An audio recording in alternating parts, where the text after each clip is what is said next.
Hey, welcome everybody. This is Heretical Weekends number 53. And today I am joined with my partner in crime, as always, Run Gabby Guy Run. Howdy. How are you, Gabby? I'm well, thank you. How are you? Awesome. I feel very announcerish with this whole setup that I have now. Like I feel,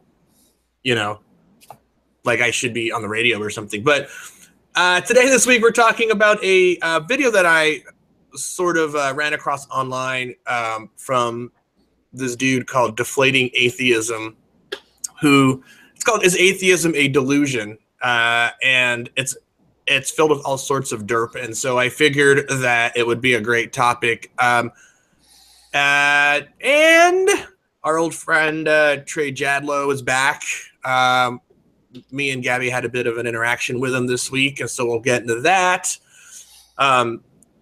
Spoiler alert, he really hasn't changed all that much. So I don't know if that's not at all. not in the least. No progress at all, And if we have time, we had another interesting interaction with, dare I say, Gabby's buddy, Keith. And he's kind of a nut job as well. But then he became a big teddy bear, and with me, I don't know. Did he private message you at all? No, he didn't. And we'll get into it, but he sort of like quasi apologized or something. In the sense that, and I said, dude, I think you're just backpedaling, because he said something questionable to me, but and we'll get into that shortly. You know what I forgot to do, actually? I forgot to get into the private chat. So, is atheism a delusion? This is what. No. All right. Next. See you next week, guys. This was actually a video. It was a response video to a response video to a video that was a response video to another video. Right? Does that clarify anything? Is that confusing? No.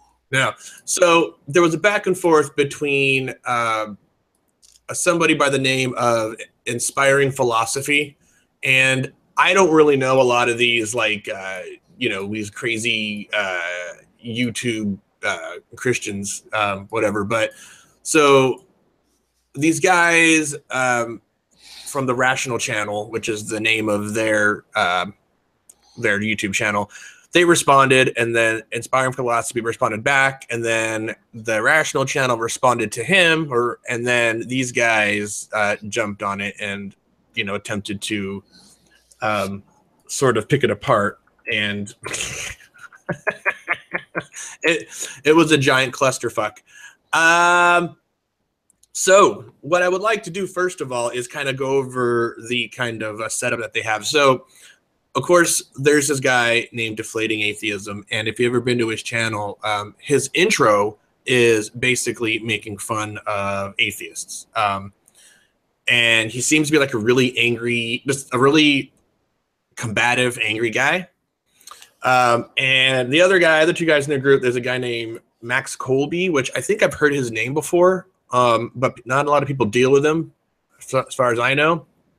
Well, there was he's named himself, like his moniker on YouTube and whatever is from a famous, I want to say he's Catholic, but it was a priest during World War II. Right. I think it's his avatar picture too. Yeah. But he seems to be like the Rand Campbell of that group. Like he's kind of the big mouth, aggressive bully type, he's that guy. And then I'm that guy for us, right? Right. And the last guy is Tom Hafner, I guess. I've never heard of this guy, but he seems to be the most reasonable out of all of them, in the sense that he's not heavy on the insults or that kind of thing. He it just doesn't, his voice, his cadence isn't like super angry and stuff. And the first interaction I had was with Deflating Atheism, and Gabby, you saw my interaction with this guy. Yeah. What do you think of the overall video before we get into that? Like, you've seen it. what's your impression without getting into details? Because we will get into details here. You know, Is atheism a delusion?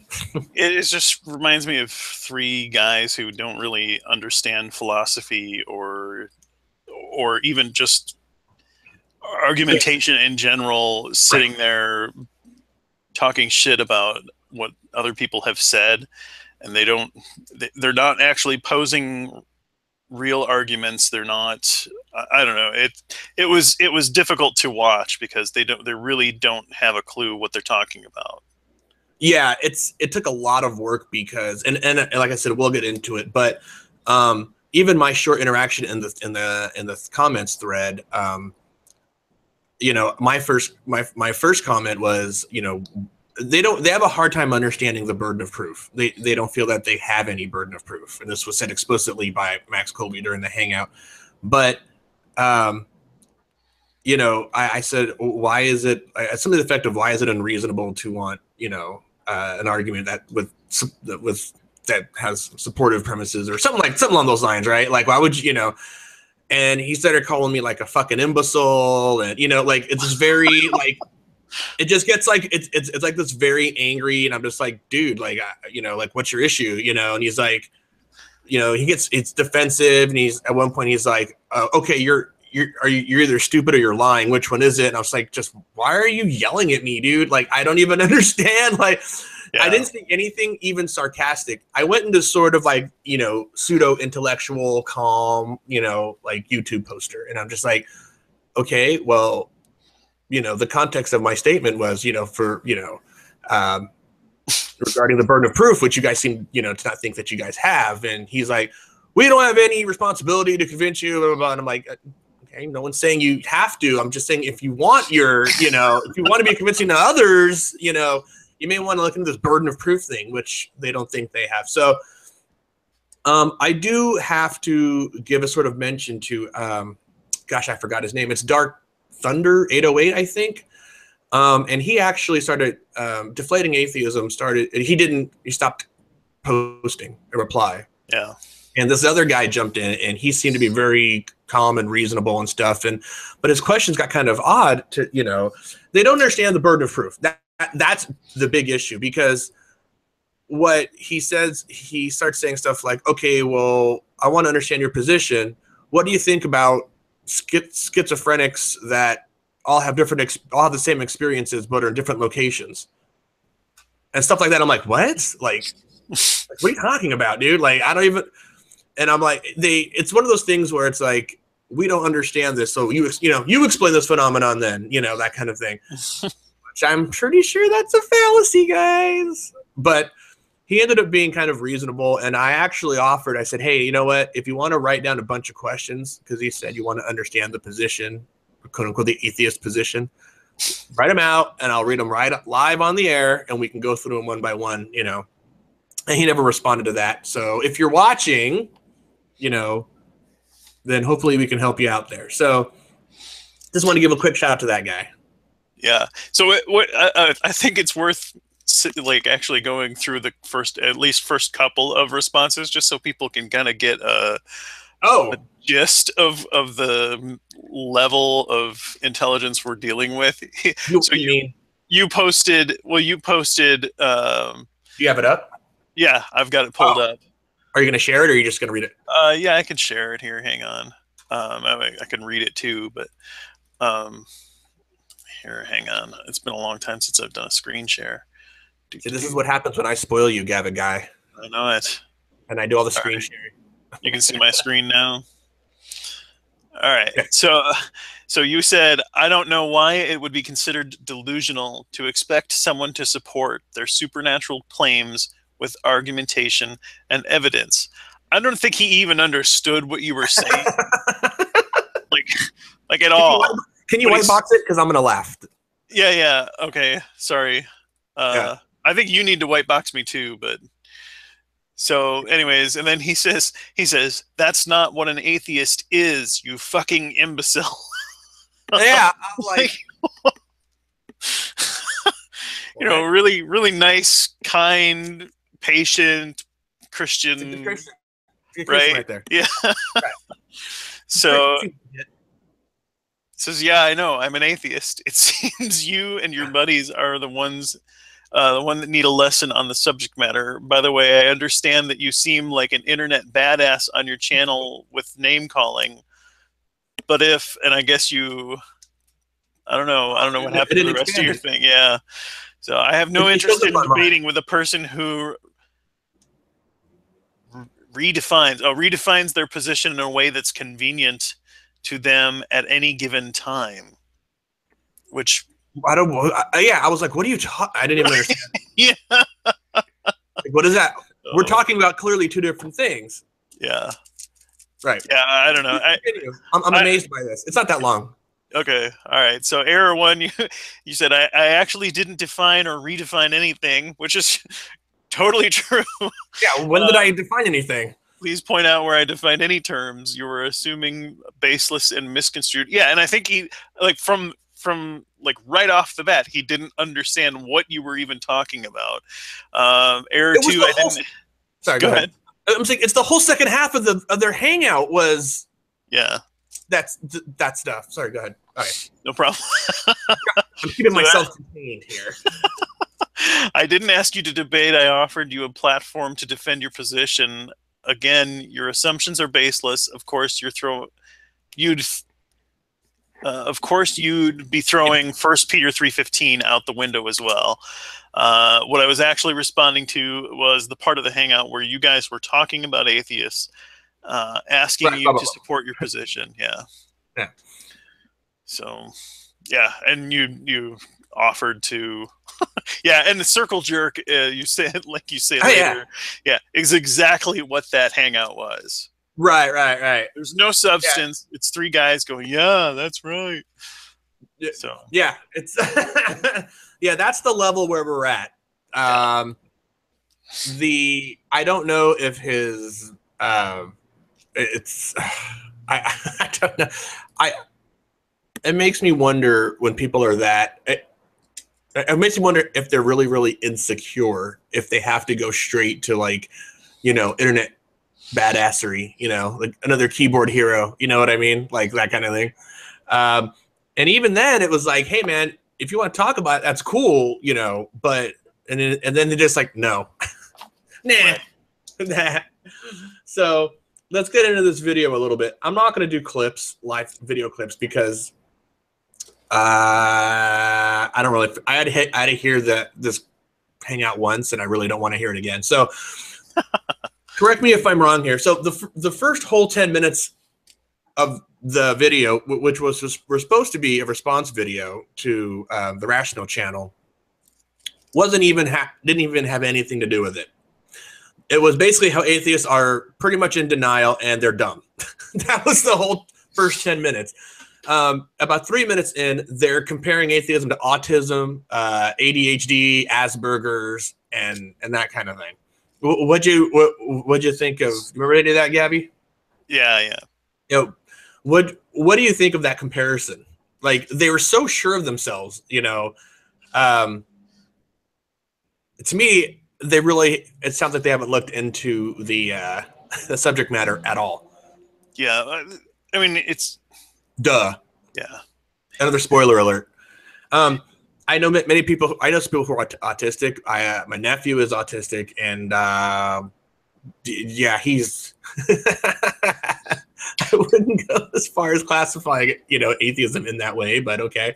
Well, I think what their point is that I think there maybe have been studies done where autistic people tend to be atheist more than other people. But don't they understand that's fallacious? Yeah, well, no, they don't, obviously, and so they think that they're one of them at least said something like, maybe there's just some people who are born without this sense of, the presence of God or whatever. So yeah, they seem to cite a bunch of stuff, and then they go. And then they provide no support for it whatsoever. They just go, in my studies, the studies that I've read, like what studies, where? Right. Do they understand that? So if you have like a Venn diagram, right, and you got a group of people who are artistic and you got a group of people who are atheist, it doesn't. just because some of this maybe fits into this does not mean this automatically fits into this. You know what I mean? Like a simple Venn diagram will teach you that. You know, I don't understand why this was so confusing. But to me, it was just that whole first part of the video was just a big cheap shot. You know what I mean? Like, it's them like trying to find ways to insult people that are atheists. But sorry, go ahead. No, I wasn't going to say anything, but I think it's that insecurity that I think a lot of Christians are feeling that atheists are out there, and that it's a threat to their belief system. They're seeing people being deconverted in their lives, and if they don't know what else to do but kind of raise their hackles and get on the internet and smack talk. Yeah. I think maybe they were trying to link that to the whole Inspiring Philosophy's original point, which was, is atheism a delusion? And we'll get into that a little later. I think that's maybe where they were going with it, but I don't know if the context was there. So in the beginning, it just sounded like a little vent session, I'm sure in their minds, that's, I can't be sure, but I think that's where they were going with it. So as they move on between the first 5 minutes after that, you hear these awesome quotes like, it's pretty reasonable. This is from Deflating Atheism, by the way. It's a pretty reasonable conclusion that when one looks at the world, that it probably has a creator and a designer. That's not an unreasonable conclusion on the face of it. What? So, and a lot of them are like, yes, it just, I was this way, and, I looked at this and I got out of it. It's basically the same verbiage that you hear when someone gets out of religion. I escaped religion. I sort of learned, my eyes were open. They use the same thing, just in reverse. Right. Deflating Atheism goes on to say, they just seem to think that this conclusion is natural. He says, they all just thought about it and feel that it's natural. So Max Colby goes on to say, he wondered, he gave his little testimony or whatever, and he's like, I wonder about the laws of probability and that kind of laws of the universe, and I wonder why the things the way they are, and concluded that there must have been a designer. Well, fucking hell's bells. Consider me convinced. So there a lot of they spent this now we're not even out of the first 10 minutes, but they're already setting up this base where it's like, well, if you just think about it, it sort of makes sense that there's a God. It's basically all their points. What do you think? Yeah, I mean, they just think it's a foregone conclusion that obviously there had to have been, because that's what makes sense to them. Yeah, and I understand that was them. It wasn't the point of the video for them to say how they got to that conclusion. It's just funny to hear they're responding to a video, and then they just are so assured of things like, oh yeah, if you just think about it, I mean, it's obvious that I was wondering how the wondering how the universe worked, but else could it be? Did they say or lay out the painter? No, I don't think as a painter. No. But that's the same kind of reasoning that they were using there. Yeah, it reminds me of the look at the trees. Look at the trees. Right. They don't understand that when you have, like, let's say, a natural laws or whatever the case may be, the only thing that's evidence for is that natural laws exist. They don't, and they work in a certain way. You don't get to make the leap that, ergo, there must be some being or entity that made those things happen that way. It's kind of a big leap. That's that whole burden of proof thing, guys. Or as Matt Dillahunty would say, the null hypothesis would end up, null hypothesis, guys. But Max Colby seems really idealistic. I mean, like, really idealistic, like almost conspiracy theory kind of guy in a way. He goes on to say something. This is about at the 5.5 minute mark. He says, he's talking about, I think, the education system and how, or atheists in general, and how we're indoctrinated in materialism. And even goes on to say, like, as far as education goes, it's like cultural Marxism. Yeah, you remember when you went to Sunday school as a little child and learned about Marxism and naturalism? And Why don't and why any don't questions you asked were frowned upon to the point that they booted you out of the Sunday school class? And what happened with me? Yeah. It's why after I was in there up until about second grade, and they were just, I think it was a mutual agreement that I quit or they fire me from Sunday school, or not fire me, but you know what I mean, like expel me from Sunday school. It was like, this probably isn't for me. They have this really big issue with the education system. And I don't know if it's one of those things where it's like, teach the controversy, teach the other side. You know, it's like they're forcing naturalism because they teach science. Yeah. Well, yeah, I mean, unless you want to go to one of those Christian schools that teach creationism, I mean, you're going to learn science. What's the problem? Like, this isn't a big fucking mystery. Like, why is this controversial? I mean, am I crazy here? Yeah, it hurts my tummy when you talk about evolution.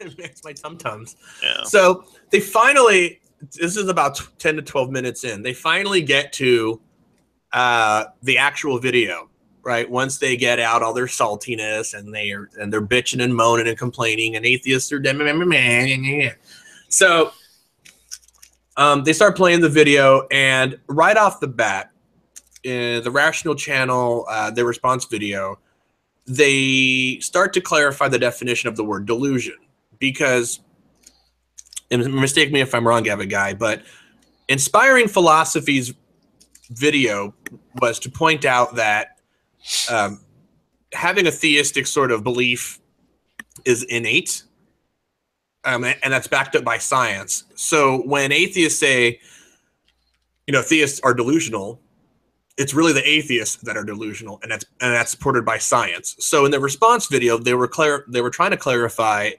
the usage of the word delusion and how he's using it. Am I okay? Am I on target so far? Yeah, I think so. It was hard for me to really pay close attention. I played this while I was at work, so I wouldn't. Okay. I'm not the best person, but that sounds right. Okay. You're in the ballpark. I tried to play it at work, and then I found myself like scrambling notes and shit, because there was literally so much fucking wrong in the video, like with each sentence, and then someone else would jump in and say something dumb, and then you're just like, fuck, like I can't write fast enough, you know? Yeah. Yeah, well, and then they all pile on and go, yeah, that's right, yeah. Yes, exactly. Yeah, they go, yes, oh yeah. And so Max Colby jumps in, he's like, wait, Gish, Gallup, Weasley, word games, blah, blah, blah, blah. And he starts getting all Rand Campbell, and it's like, dude, this is the reason why they have such a problem, is that they don't want, if someone is sitting there and they're saying, hey, look, you know, we're going to clarify terms here, so for better communication purposes, right? I would assume. But when you clarify terms, it's because you don't want to end up talking past the other guy, and you want to make sure you both are talking about the same thing and you're on the same page. Why is this a bad thing? Why is this Weasley? You know what I mean? Like, I don't understand why that's a bad thing. It's bad because it pins them down to a position. They want to be able to use nebulous words, you know, like, you know, things like faith. What does that mean? How are you using it? And they use, you know, Christians tend to use it in different ways, and in the same context, even they can use it they can use it to mean trust. They can use it to mean belief. You know, just it's a verb. Faith. Yeah, right. It's a verb, a noun, and an adjective. So that's my thought. And so this is the part that really gets me going. So this is the kind of the chunk that, you know, I know I've been talking quite a bit, but this is the part of the chunk that really kind of got me going. So Deflating Atheism in all his wisdom says they just want you to play their game and get you back on their turf. Like, they kind of want you to, like, you know, they want you to play their word game. You know, they're reacting how we used to react to pre-suppers. You know what I mean? Where we're just like, guys, we know it's a script. We're not going to play your word game. Right. They really believe that. Then they get into the burden of proof. So they dismiss the idea that they have a burden of proof. Max Colby emphatically says they don't have a burden of proof. They are convinced that atheists don't want to be convinced, so the burden of proof is a waste of time. And this is part of the conversation I had with Dark Thunder 808 in the comments thread, I'm sorry, not you, dude, I'm sorry. It was Deflating Atheism, where their point is, if you don't want to be convinced, it's not their obligation to run out and try to convince you, which, okay, fine, that's great. My point was, if you're going to spout that and you want others to believe you, then you have a burden of proof. Now, if you want to just sit there and believe what you want to believe, that's fine. But on the face of it, it doesn't look like from what they were saying, they don't have a burden of proof, and the way they were talking, it doesn't seem like they feel that's something that they have to do. What do you think? Yeah, no, they seem pretty clearly on the side of thinking that they don't have a burden of proof. Yeah, I mean, they spent a good 8 to 10 minutes talking about this, and they get in, they sort of tangent off. Max again, he says a bunch of other dumb things. He's like, this stinks of street epistemology. Like, they're playing the video, right? They go, this. Now, I don't know anybody. I didn't catch that. That's interesting. Yeah, like theist or otherwise, that has ever said that. I mean, so. But the content that they were playing didn't have anything to do with street epistemology. Right. But he says it's word games, and they keep shifting around words. And I'm like, so when you got the street epistemology guys go out, like Anthony, was it Malagasso or something, or Magnabosco, and like, the other guys, there's some other guys that are trying it out and doing their own thing.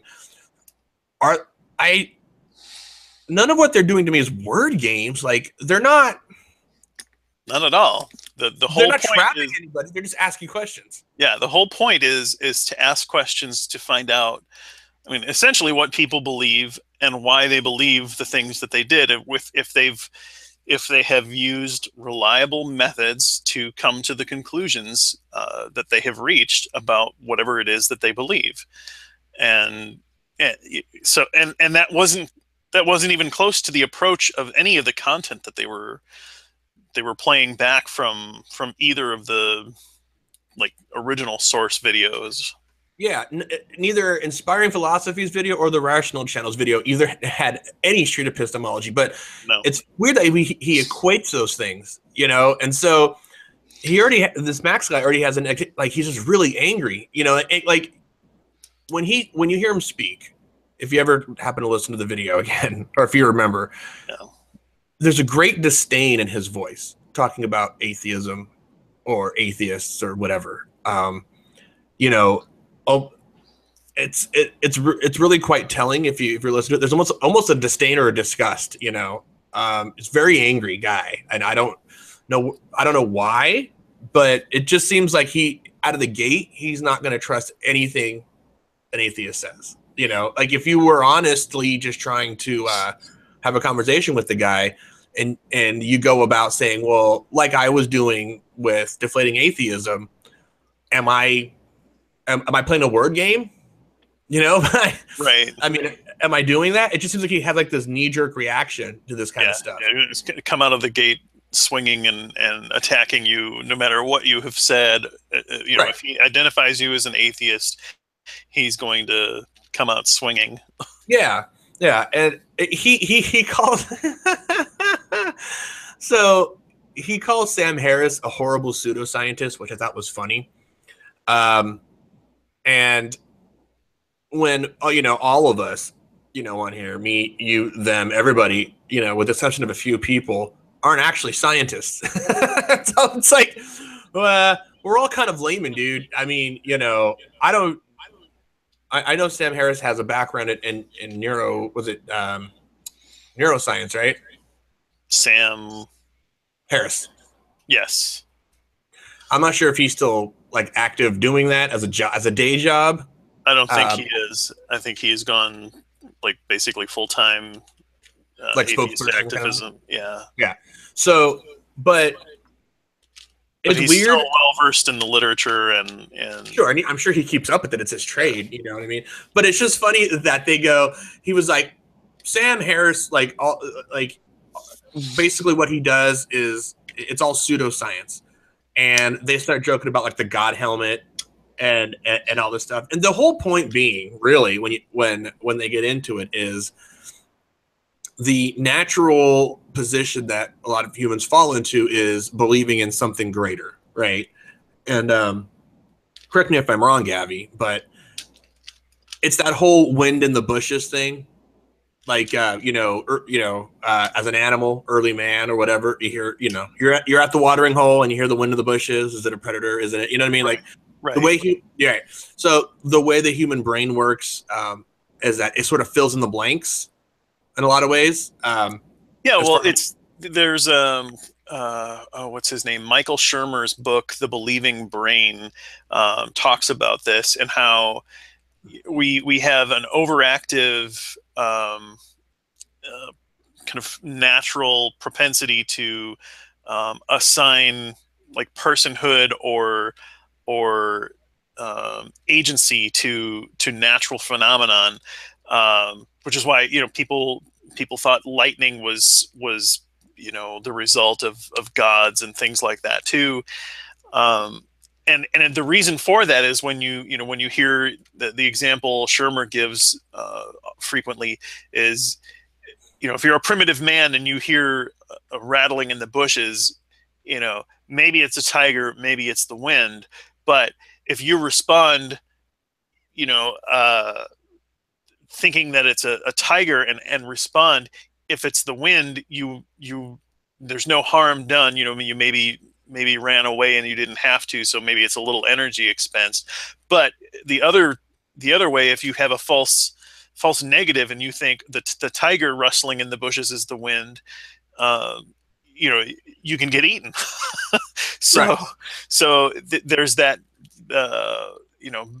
bias in evolution to kind of push us in the direction of false positives rather than the false negatives, for survival's sake. Well, if we've retained that, and it's pretty clear that we have, we have to kind of watch that, and it doesn't serve the same purpose for us in the modern world that it did back when we were out in the savannah. Right. So that brings me to sort of another thing.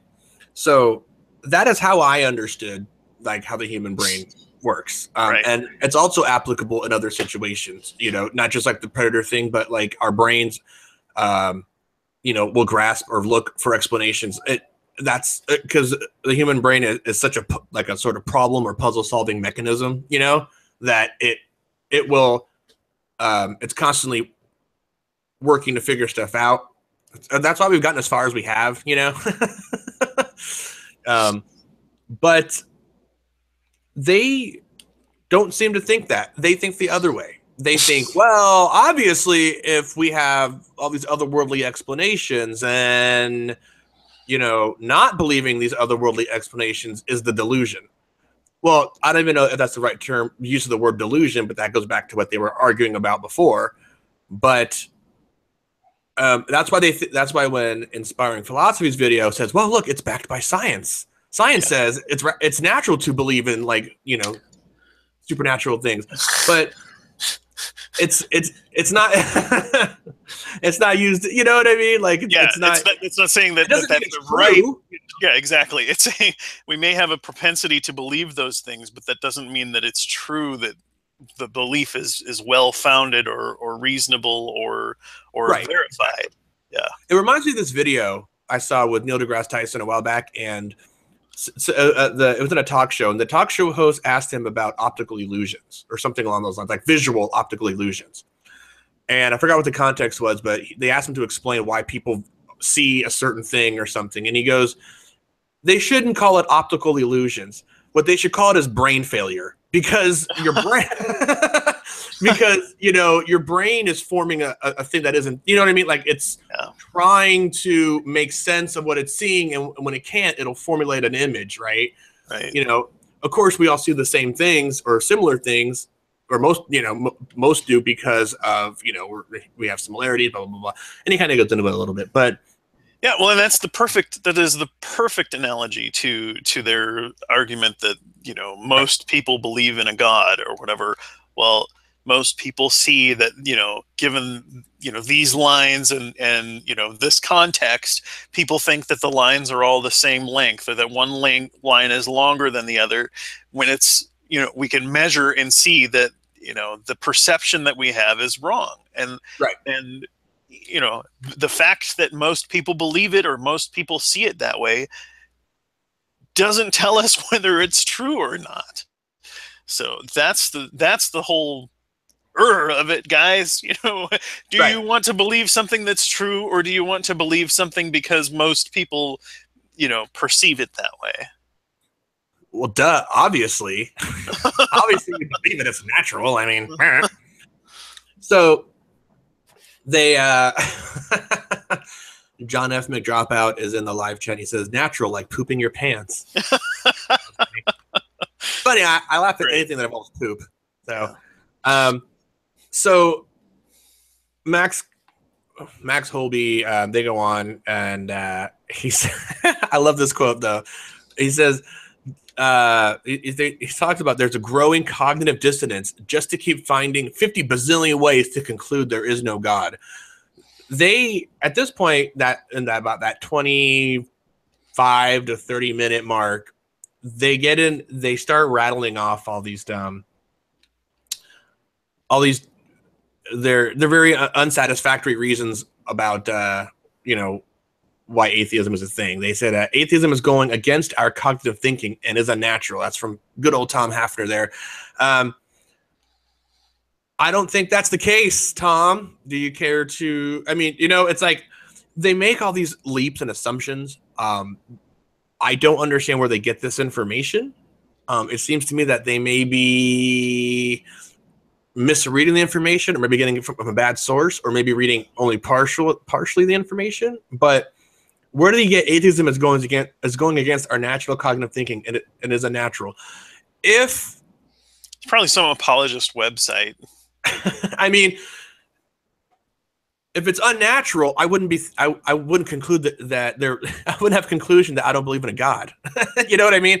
As far as I know, I'm a natural being. I mean, what do you mean by unnatural? Like it's maybe they mean abnormal. Is that kind of where they're going with this? They even quote Dawkins, which is funny. They get to the last half of the hangout, and they go, where is it?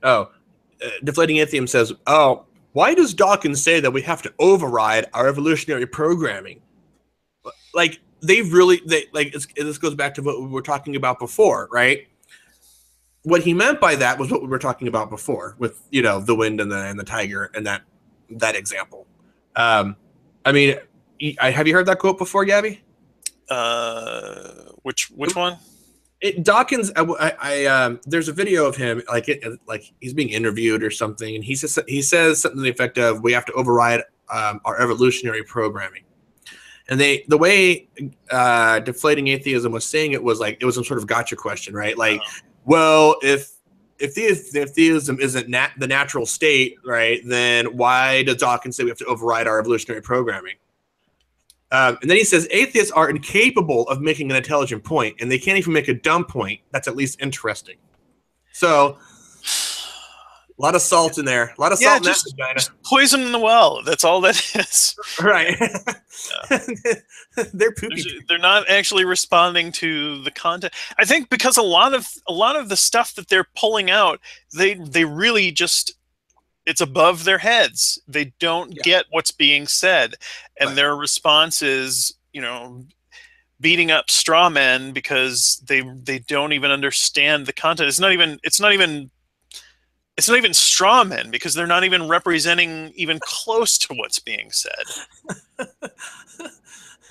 like every day, I walk around the streets here, and I go to work, and every day I see a handful of attractive women, and that I would love to have sex with. But you know what? I don't do it, and that goes against also my evolutionary programming. Right? We're all proud of you, Heathen. I'm trying to break it down, maybe in a relatable way. I mean, I don't know.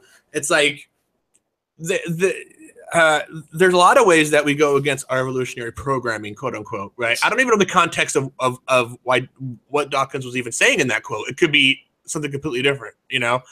But the way he said it was with such confidence and vigor, like, yeah. Well, Dawkins said, like, first of all, Dawkins is an evolutionary biologist, but he doesn't speak for behalf of everybody. Like, he's not like the Pope of atheism, so what difference does that make? But here's the best. So Max Colby says a lot of dumb things, and these are a couple of more dumb things. He's like, well, when you give them, meaning atheists, political power, it's not for sure that they're going to turn evil. But if you look at history, well, and he goes, yeah, I remember that was frustrating, because look at religion's track record with history. I mean, the whole issue, and this is we're kind of beating a dead horse because this gets talked about so much in hangouts and stuff, but it's the ideology that's behind it, and there's nothing inherent in atheism that entails dictatorships or whatever. It's a disbelief in gods. So it's kind of funny, because if both sides, quote unquote, would just accept the fact that people as a whole can be assholes, regardless of if they believe in a god or not, we'll just settle that. You know what I mean? Right. But like you said, there's nothing inherent in atheism. Stalin didn't have for atheism as a war cry or whatever. But these are concepts that have gone over their heads, and I don't think that they see that. They seem to have filled their heads with these these standard, theistic sort of tropes. Tropes. That's what I'm looking for. And they just rattle them off, and then they all agree with each other. The circle jerk. And then he says, there's ample studies that show that atheists have a higher rate of depression. They're more likely to be in prison, and they have a higher suicide rate, more drug use, et cetera, et cetera, et cetera, et cetera. And I almost threw my hands at this because I was annoyed at this part too. And then he goes, and then he acknowledges all the the studies that show that atheism is what is it, less than 10% of the population? It's 0.07 to 0.10 last time I checked this last week. Of the prison population? Yeah. Are non-believers, right? Or if they don't, atheists or whatever. And he goes, there have been some studies that say that a lot of non-believers have a low percentage, but those are skewed, and those were taken, and those numbers were, that those studies weren't correct because they were skewed to look like, just dismissed them. They were from what's the official? Oh gosh, I forgot the actual name of the what's it called? Gosh, the national polling something or other, or you know what I mean? I saw, from what I saw, they were not from a atheist or religious in context, right? Those studies. You're talking about the Pew Forum? Yeah, the Pew something or other. I looked at a couple of things, and they all are pretty consistent that atheism has a very low percentage. But it's funny that he's seen those and just dismisses them out of hand, those were, those were just skewed, and they're not done right. He said something about that they've been shown to be the numbers were tweaked or something like that artificially. It's just weird. Based on what? Right. Well, and this is the one comment that or the section that elicited a comment from me. I only posted one comment on this video, and I said, Max provides a long list of claims about atheists that include their health is worse and that they're more likely to be convicted of criminal activities. Could you please provide some evidence for those assertions? Links to studies, data, something. And you were the only one that replied there. Just saying a quick Google search, shows between 0.07 and 0.1% of people in prison are atheists. Yeah, it's kind of an interesting thing. They go through. To me, there's a lot of projection going on, right? Everything they hate about atheists is they seem to be describing themselves. They've made several mentions of, atheists not wanting to be convinced or not wanting to believe in God. They even said at one point there's like, what's the word that he used? Like, sorry, I wrote it on a piece of paper, and then I crumpled it up and threw it away. And basically he said there's just like there's this wholesale denial. Like they just don't want to believe, they, like that kind of thing. And they seem to me, all through this video, I was like, wow, these guys are describing themselves. You know what I mean? Like yeah. They're sitting there saying that all atheists are this way, and they're cognitive dissonance, and they don't want to, and they don't want to know God, and this and that, blah blah blah blah blah blah blah. And it's like, you guys seem kind of like you're describing yourselves here, but it's just weird. Yeah. And so the last part is they get into they go back to the video, and they get into, is atheism an abnormal brain function? And then Deflating says there was a study that shows something. What is it? There's a study that shows half of Russia in the last. What that shows? I think half of Russia are believers or something in the last 5 years. That contradicts their narrative, even though the population doesn't matter. Atheists will resist because it contradicts their narrative. Oh yeah. Oh, sorry, I misread that. There was a study that shows that half of Russia in the last 5 as believers in the last 5 years, even though the population doesn't matter, atheists will resist this because it contradicts their narrative. Well, if it doesn't matter, then what's the point of the last part of your sentence? You know what I mean? Like, he's like, I'm not making an argument ad populum, but. So, say it again. What is he saying that's going on in Russia? It was hard for me to hear that part. So I'll try. So I wrote it as best I could. He says there was a study that shows that half of Russia, and then the part he kind of speaks quickly, so it was hard to understand. I think it says half of Russia are believers. Oh, okay. Or you're believers or non-believers. Well, it doesn't matter really, because half are believers. I think anyway. Yeah. In the last 5 years, that contradicts their narrative. What narrative? Atheists will resist this because it contradicts their narrative. I don't know what he's getting at. Like, yeah, what is he even talking about? What narrative do we have that has trouble because of that statistic, whether or not it's true? I think he's saying regarding atheism as a abnormal brain function. If it was really, if it was, how could half of Russia have an abnormal brain function? I think I would have a really hard time having a face-to-face conversation with these guys, because half the time my face would just be screwed up. Like, what are you even talking about? Where do you come up with this shit? Well, it's not even that. It just doesn't. There's no. It's just non sequiturs. It's just. Right. What are you talking about? What does 50% of the Russian population being believers or non-believers have to do with anything?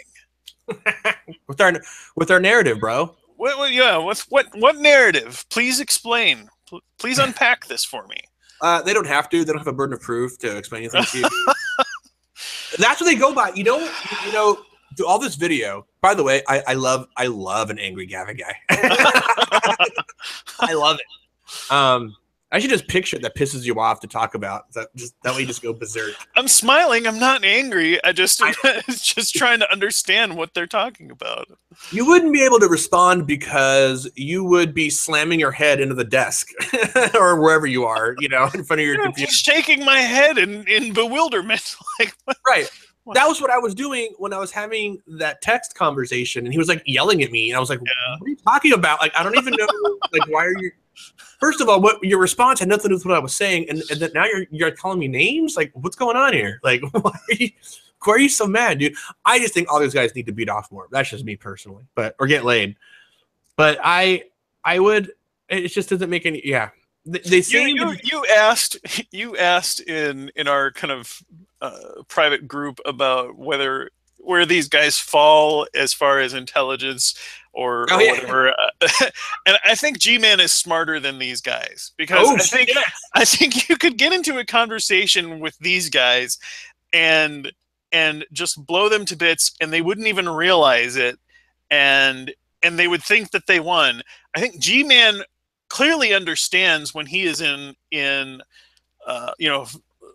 trouble with regard to his argumentation and where things are leading in a conversation, which is why he shuts people down and boots them and starts talking over them, because he knows he gets that sense of cognitive dissonance. I don't think these guys have that level of rationality in their heads. It really is the worst kind of echo chamber, because they're literally saying they throw out all these baseless claims, and there are all these assumptions that they have, and then when someone goes, well, do you care to support that claim? I don't have a burden of proof to you. Well, right. Okay, like, well, then you three could sit in there, and do your thing, because no one else is going to take you seriously. Like, I think I heard the name, the Max Holby guy. I think when he came on the scene, he made some waves, and then everyone he disappeared. I'm pretty sure everyone just dismissed him. Like, at one point he said, he goes, I just go on and post, like, why even have a discussion with these guys? I just go on, post a snarky comment, and leave. And I'm like, well, you're part of the fucking problem, dude. Like, if you're so fucking scary smart, then, you shouldn't have a problem. But he'd rather just hang out with people that agree with him, and he found them. So that's pretty much what I have. It was a lot of derp, but I'll give my overall. Well, you go first. You give your overall point of view on this hangout. So just be free. Say whatever you want. Circle jerk pretty much says it all as far as I'm concerned. I mean, there was like the content. The only thing that was like worthwhile was the content that they were featuring in there from the other two the conversation that didn't involve them. They brought negative value to that conversation, and it makes me want to go back and hunt down the source material, which I don't think they even linked in the. Oh yeah, maybe they did. Yeah, okay. They did it for Inspiring Philosophy. Yeah. They didn't do it for the Rational Channel. Oh, the Rational Channel, yeah. Which is kind of shitty. But I subscribe to those guys. Go subscribe to the Rational Channel if you haven't already. All right. They have the same style. There's two guys, and they have the same presentation as Qualia Soup used to back in the day. You remember that guy? No. You don't? Oh, go Google. Go on YouTube and look up Qualia Soup. I don't think he makes new videos anymore, but the videos that he made were really good. Especially the one on evolution, which is probably one of my favorite videos that I've seen. Just breaking down arguments and stuff that you already know nowadays, but probably back then in like 2012 and 2010 or whatever, how those videos are. These were still kind of new. Yeah, 7 years ago is what it's. Yeah. But it's that same kind of presentation. Inspiring Philosophy also has a very good presentation. He obviously bought software, and like. Yeah. I don't agree with any of his videos or his points of view, but he has a good presentation. These guys are something different. So I think that the theme, the circle jerk is pretty much a good description. But my problem with these guys is their arrogance.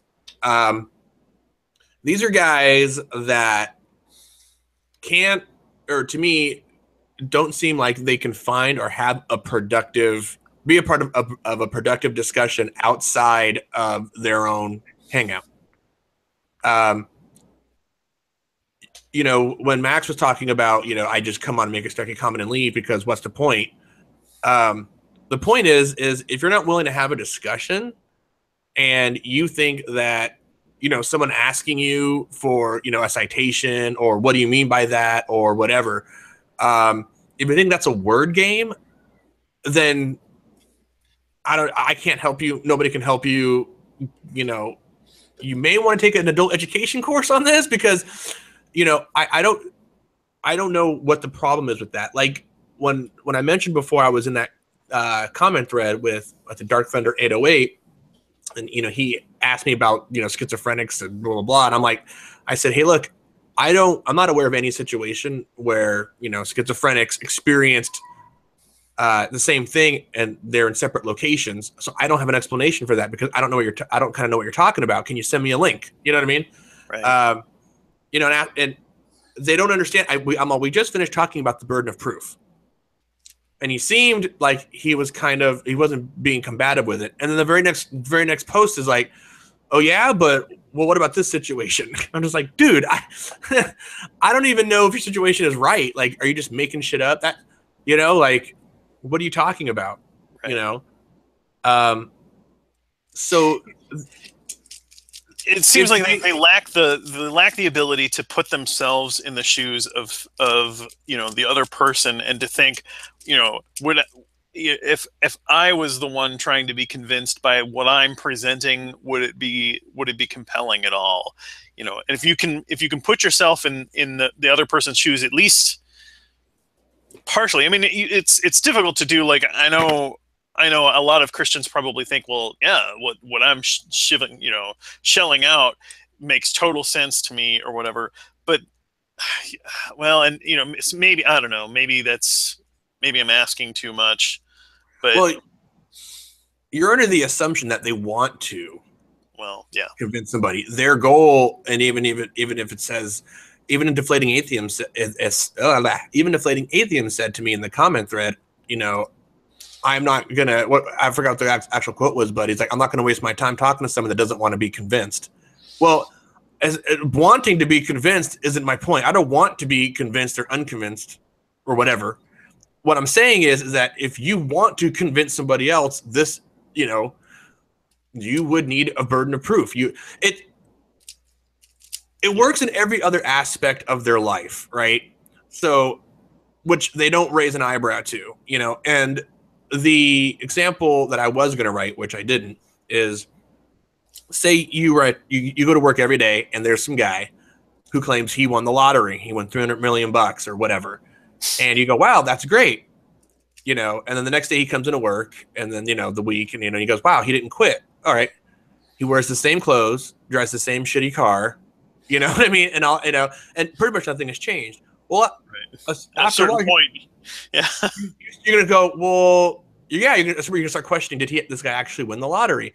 Because you go, and 3 months later, absolutely nothing has changed. And you come to the conclusion he's probably just bullshitting. Why do you come to that conclusion? Because he could not support his claim that he won the lottery. Does that mean he didn't win the lottery? No. But if he wanted others to believe he won the lottery, right? Yeah. There would be some evidence of that. But they don't understand that. Their position would be, if that was the guy, they would be like, well, I won the lottery and I don't have to convince you. So you don't want to believe me? You must be in denial. Okay. Well, not believing you doesn't mean I'm in denial. Not believing you means you suck at making your case. That's what that means. Yeah.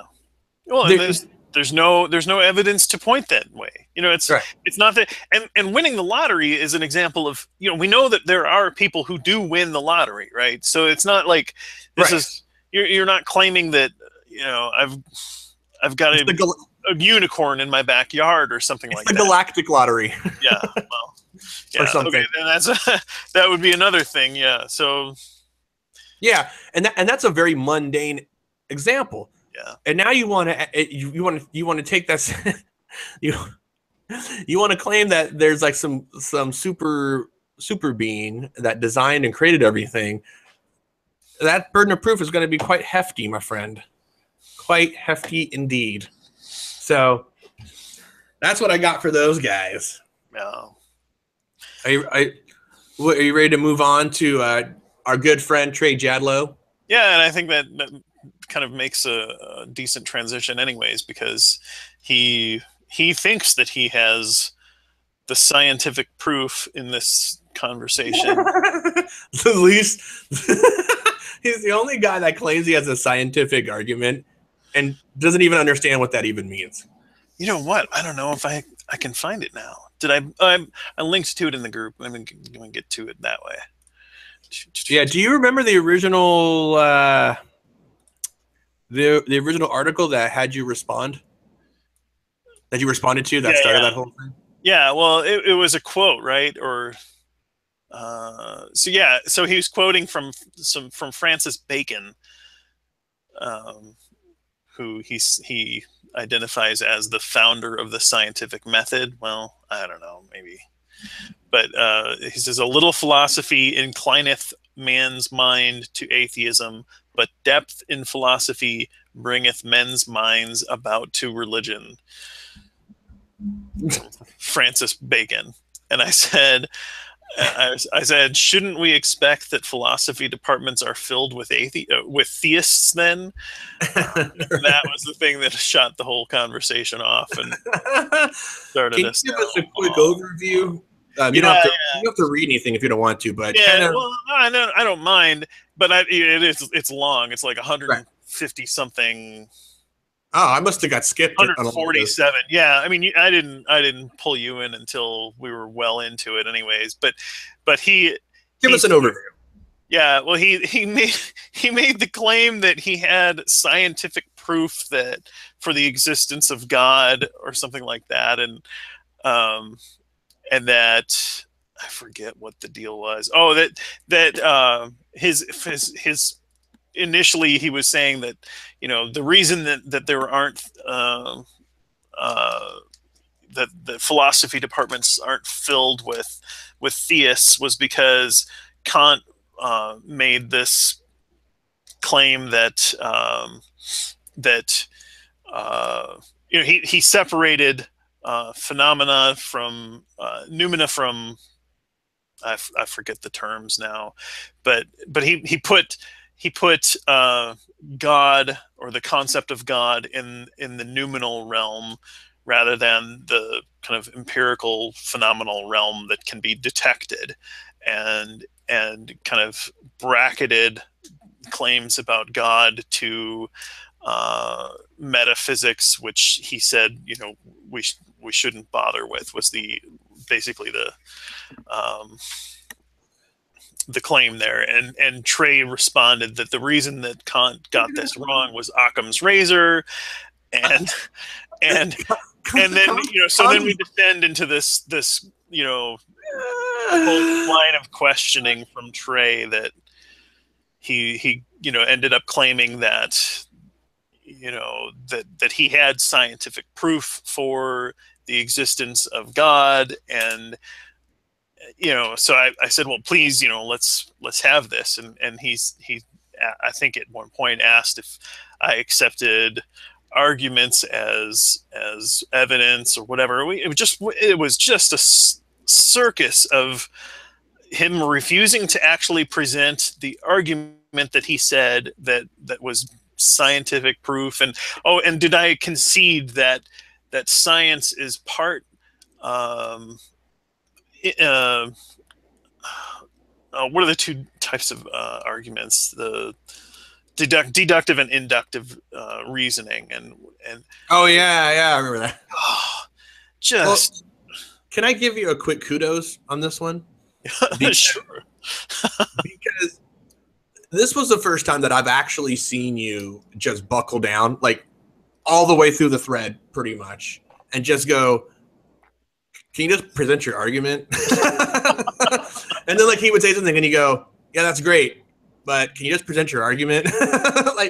like really holding his feet to the fire. Like he tried everything. He tried the chuckling, the taunting. He even tried to, it's funny, at the start of the conversation, he goes, oh, you understand my argument, blah, blah, blah. And then by the end of it, he's like, you don't understand my argument. It's like, well, it was good enough before, but then when Gabagai started like really grilling him and holding his feet to the fire, it's like, oh, well, you don't understand it. And that's his cop out, If you try, if you really, really, really say, hey, look, dude, this conversation can't go any further until you actually represent something here or back up what you're claiming, where are we going to go with this? Well, you just don't understand it. Well, how about you explain it, motherfucker? You know what I mean? But do you know why he claims his argument is scientific? He says it quite often. I'm not sure many people pick up on it, though. I mean, it's based on observation that according to him, that we observe that things are caused, that each of us as existing beings that are contingent have a cause, and that this causal chain goes back to, the Big Bang is what he suggests. But that may, yeah, your brain's already melting. Well, I mean, so we can observe all of that, but then he wants to give it this terminal, first cause kind of thing. Yeah, it's basically a first cause argument, right? Yeah. This is what I said in that hangout that he likes to post, that he thinks that he won me, that he beat. It's every time someone says like, you're just defining your God into existence, which is what you claim. That's exactly what I said. I sat there and I listened to him and I was like, it just seems like you're trying to define your God into existence. And he's like, no, it's a scientific argument. The reason that I have been told by him that it's scientific is because if you don't agree with what he's saying, it violates the law of non-contradiction. And since science is based on logic, the quote unquote logical absolutes, which I hate using that terminology because that's not even a real term, but if it breaks that, then it can't be scientific because science is based on that and philosophy. And so if philosophy is sort of the foundation for science, it has to rely on those absolutes, then ergo it's a scientific argument. That's what I was told. Yeah. This is someone that probably has I know he just makes teeth and all that, but dentistry involves a lot of science, right? Yeah. Over the, and so you would think that he would be better at this, but at the same time, I had a job where I had to go to different businesses, right? Not to sell anything. I worked for a utility company, but and I went to a tooth maker, like a dental tooth maker was one of them, and he just had a rented out office space with a warehouse in the back. One of those like kind of 2-in-1 deals. Sure. And he had his little room where he had all dental equipment, and he was making teeth. I guess it's a trade like anything else. I mean, like a carpenter, you wouldn't expect a carpenter to know about physics and that kind of thing. Maybe making teeth, he doesn't really have to know this stuff, but he doesn't understand the scientific method. That's one. He doesn't understand the scientific method or science in general. Yeah. When I kept drilling him, I was like, well, he linked me to a site where it verified, okay, Can you do me one favor before you get to that link? Can you screen share, because he actually posted his argument. Yeah. His modus ponens, and I really want a screen capture of that, because that's the other thing that he claimed that I wanted to talk about, because modus ponens is like propositional logic, and usually has and in every representation of it that I've ever seen is an if then type form of logic, and his argument was not presented in that way. Are you saying he doesn't understand? Yeah, He doesn't here. know. Well, and Maybe a then lack of knowledge. the other thing I wanted to share. Please share this. Your breakdown of his argument is better than his breakdown of his own argument. Well, he had it pared down to like three actual. Uh, it was basically a syllogism, but he posted this video of him By the from way, some kind of talk show, right? um, Oh, but look, it's me. yeah. So, but I listened to his argument as he presented it in this talk show, and listed it out there. Said you exist, you exist. You are an inquirer. Inquiry into reality requires existence. If you exist, you are not self-existent. And this is I just wrote down what he said as he said it, because these guys just kind of let him rattle through his silly argument here. If you are not self-existent, something must have caused you, something that caused your existence. The causal chain of the existence necessarily goes back to the Big Bang. And he said some other things in there that I kind of left out. I mean, he went all through like, you came from your parents and they came from their parents and blah, blah, blah. So I shortened this down even from what he gave it, but I kept in it everything that was essential. Nothing can create itself before it exists. Something must be self-existent, and something must exist that does not happen. I don't know if that's supposed to be a separate thing, or if that's, I think he would kind of put those together, but he said them separately. Therefore, something must exist as pure actuality, with no potentiality, typical Treyisms there. And if 8 through 11, premises 8 through 11 were not true, the result would be something that caused itself to exist before it existed, which is a violation of the non-contradiction and law of identity.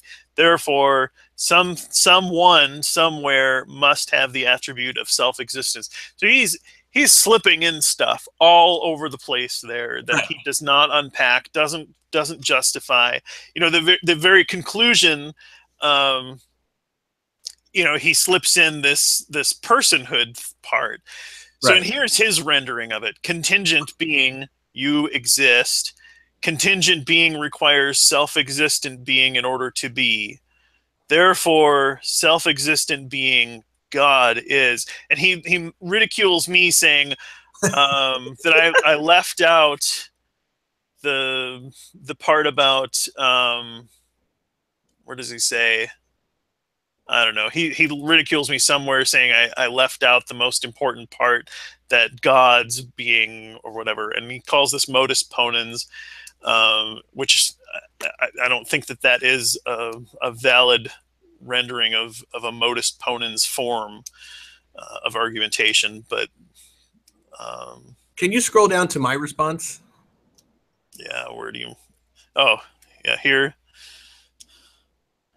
Contingent being, you exist, agreed. Contingent being requires self-existence. I reject this premise. This has not been established, and it begs the question by assuming it's a being. I think you make good points there. Therefore, self-existent being is nope, not even close. There is also an assumption here. Even if the first two premises are true, it does not follow that this being is a god as defined by Trey. Definitely does not follow that it must necessarily be Yahweh. Yeah. Well, and I don't think he would make that jump. He would say, and Alex Botten in some of their conversations, like, tried to pin him down on some of this stuff, but he's never, I don't think, since that conversation, allowed for someone to bracket the kind of deistic argumentation, the argument from contingency, and then move toward an argument for Christianity from that kind of generic creator God position. That's a position that is a something, not a position. That is something that no one's really ever questioned him on, right? Like, how do you get from a God? God is, that's great, but how is it Yahweh? Yeah, no, but Alex Botten did at least in one hangout conversation that he had with Trey, and I don't know if it was. I think he's had a couple different ones. I don't remember exactly which conversation it was, or if Alex has also taken down a lot of his old videos and things that where he. I think he's moved on from this whole thing. But I at one point, someone was in a hangout and they said, "Why does it have to be even that it has to be one God?" Is a baseless assumption. Why can't it be multiple gods? Right, yeah. And then I think Trey said something to the effect of, well, they can't be because they're all going to be equal. It was some weird sort of ad hoc kind of, I don't remember quite how he put it, but he Treyismed his way into it has to be a god, like a singular god. Yeah, and all of this has been pointed out to him many times by many people. There was nothing new here in what he said. There was nothing new in the responses. And I don't know. I don't know why he does this, and why he spent so much time. He could have just presented the argument from contingency from the very beginning rather than, jerking around in circles, 147 stupid replies before we actually got to what he was actually talking about. He could have posted that 3 years ago, and then we'd all just could have pointed and laughed and just never spoken to him again. Yeah. Instead of like dragging everybody under the sun into these hangouts where it's the same fucking thing over and over again. And it's funny because he tries to turn everything back into a question. That's my favorite, where he's just like, present your argument. Do you exist? That's not an argument. Do you exist? And it's like, quit asking me fucking questions, dude. Either present your argument or not.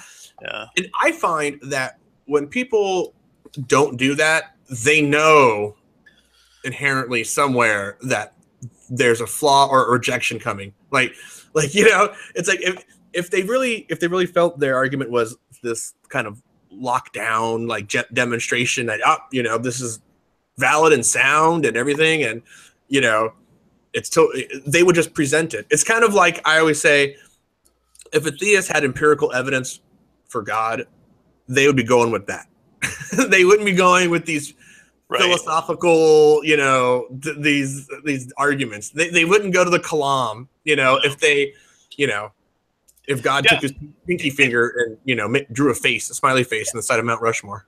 And there are things that if the Bible actually was true and things like prayer worked, and we could measure and detect that, and that that when Christians prayed, things were changed or happened, and Christians had better morality, they were better people, whatever, X, Y, and Z. There's all kinds of things that would be evident if the Bible was true, that we can look at the real world and see this stuff isn't going on. We can look at it and see that there aren't miracles. Prayer doesn't do anything. That people who are Christians for 1 year or 25 or 30 or 50 years aren't better people on average than secular people, than people of other religions. It's I'm sorry. It's just not evident. And then which is exactly what you're saying is, now we have to turn to these obscure philosophical arguments to try and squeeze blood from a stone that is their metaphysical worldview or whatever. I don't know. I like how the whole position that, well, because science is based on philosophy or whatever, and the logical absolutes, then by having a philosophical argument that's valid and hopefully sound, that should trump all other scientific inquiry. Because even if you can get to it with Trey's argument or the Kalam or whoever, at the end of the day, again, I said this last week or last show, it doesn't verify that a God actually exists. there's still no way to test that. Right. You know what I mean? And so what are you left with? Like, you know, I mean, and Trey's argument doesn't really do anything anyway. I mean, he's assuming it's even a god. Like, you know, I mean, can't you? I think I tried to point out to him the whole celestial teapot thing, and I was like, you know, I think someone else used toaster. I think it was Axbot that actually said it's my toaster that, you know what I mean, that creates everything, and it's like, this argument doesn't get you anywhere. It doesn't get you jack shit, really. I mean, and the fact that he thought his argument form was better than yours is insane to me. But that's fucking Trey, man. That's Trey. He's a legend in his own mind. Yeah. I mean, the only time I ever respond to Trey is when I see it pop up from a response from you. So Trey, if you ever see this, just know that it's Gavi's. It's all on him. He's to blame for having me comment in your comment section. And you know, I still contend that he reads my shit, even though he says he doesn't. Wow. So, you want to move on to Keith? Yeah, why don't we do? And we don't have to spend a lot of time on this. I would advise you not to screen share that because no, I won't. Okay, Keith is a pseudonym. Yeah. Tell me, how did this all happen? So I, for those of you who don't know, I like to do like Rubik's Cube type puzzles. Oh yeah, I forgot. Sorry. I heard you laughing. Yeah. So and I had a coworker of mine had loaned me one that his son, who is also into cube puzzles, they bought it for him like for birthday or Christmas or something like that, and he was struggling to solve it, and he gave it to me, and over the weekend I was working on it. This was a couple weeks ago, back in July, and so I posted when I finished it, and I took a photo of, you know, one angle for, you know, there's 6 sides because it's a cube, and took, you know, photos from both, so you could see all 6 sides with the 2 shots, showing that it was really and truly solved, and posted it on there, and so Keith, who is an acquaintance of mine from real life, jumped on there and you know, at first just called me nerd or whatever, because, you know, he thinks that it's nerdy to do that, and, you know, sure, I'm just a little nerdy. But then he said, in the particular pattern of this cube, and this is something, let me pull it up here. I can screen share this. Yeah, it's can you see it there? Yeah. So that's the cube. So it's got this, you know, kind of cross-like pattern on there or whatever. I thought it was a 4-leaf clover. Yeah, I mean, it looks much more like a 4-leaf clover, but if you're, you know, it's kind of like the Tootsie Roll commercial. Do you remember that? Whatever it is, I think I see. Yeah, right. It's like the clouds, like sing sheep in the clouds. Right. Yeah, but for Zeke, it's crosses, and so, and for Keith too. Keith, yes. So bad. Yeah. So bad. Right. We'll just edit it out. Yeah, what's that? So I replied, I said, well, Keith, it's always nice to be reminded of ancient methods of torture and execution. Wait, you didn't say what he responded with. Yeah, he said, oh, I like how your puzzle represents the cross.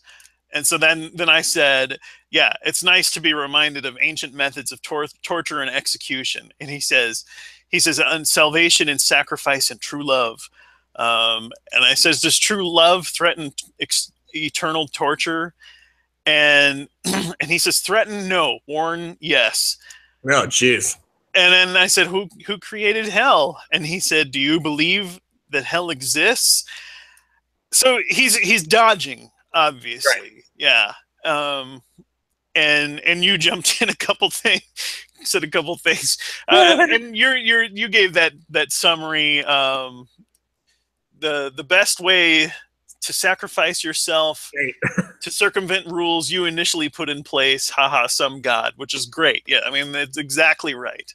Oh, and do you want to give what he responded there? I'm sure this is what he apologized for. Yes. So that I was trying to find it. Okay. So I was trying to find where. Right. Okay. I have your thingy, which I'm not going to screen. I've got it here. Oh. If you're already up and you want to read it, I've got it up. Yeah. He said, "Heathen, you are a homosexual that is mad at the church or feels that Christians have wronged you." And he ends it with a question mark, although he puts it as a statement. Jesus died for you. He came to earth to show you how to love each other and displayed that by standing up against the religious-minded thinkers and demonstrating true love. In doing this, they hung him on a cross. He laid his life down for us that we he misspelled might lay our life down for others. Technically, he didn't lay down because he was hung by a cross. That's a different story. We're splitting hairs there, right? Yeah. But when someone here now, maybe I'm wrong, Gavi. I'm appealing to your to your rational mind. If you question somebody, or we're making jokes, whatever, blah blah blah, and then. And it's a religious person, and the first words out of their mouth was, "Are you a homosexual that's mad at the church or feel that Christians have wronged you?" In my head, I go, why does your brain go right to, am I a homosexual? Because it's kind of like I know guys, I know people, and I'm not saying that this person's guilty of this necessarily, but I know of people that when let's say they got ripped off somewhere, right? Like at a store or on, Craigslist or something. And they go, or whatever. And they go, and their first comment out of their mouth is Jew on some level, right? Like their brain just goes, oh, you got ripped off. Was he a Jew? They're like your brain, his brain is, if that it's like word association, right? Yeah. So homosexual, mad at church, or Christians have wronged me. You know what I mean? Like that's, and so I'm like, oh, sorry, you were reading it, not me, but go ahead. Yeah, no, that's fine. Yeah, and I was annoyed by this little assertion or assumption by Keith, and I private messaged him about this. Oh, did you really? Yeah. Oh, yeah. Shit. So, and I said, when I asked him, I said, did Yahweh or the Holy Spirit tell you that Heathen is a homosexual? And he said no. and he said that he figured it out based on your profile picture.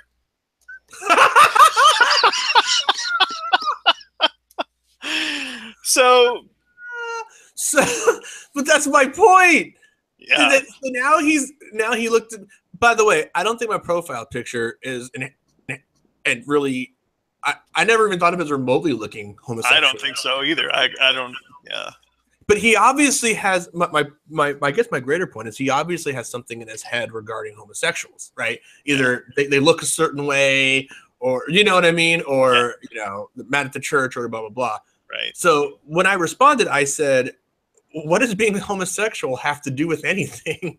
Yeah. I said, I don't get mad at churches as they are just buildings. The people inside can be quite irrational, however. And then I listed all the stuff he said. I said, Jesus died for you. Interesting claim. Prove it. He came to earth to show us love and display, blah, blah, blah. Interesting claim. Prove it. And I went on and on. Yeah. And I said, as far as I can tell, you make a bunch of unsupported claims without any attempt to support them. You'll have to do better than that. And he's like, first of all, identifying as homosexual is no issue to me, which I don't know if that's true or not. I have several homosexual friends that have been hurt by the Christians. A quick look at your Facebook profile leads me to believe you are gay. Oh, he did. I missed that part. I totally missed that part. Oh my God. I just read that for the first time. why there's nothing in my Facebook profile, pictures, comments, or otherwise, that has anything. I don't think there's anything that's homosexual related on there. To be honest with you, I don't know. You got a pink carrying case for your dog, and oh yeah, there's tiny, that. it's a tiny dog. There's that.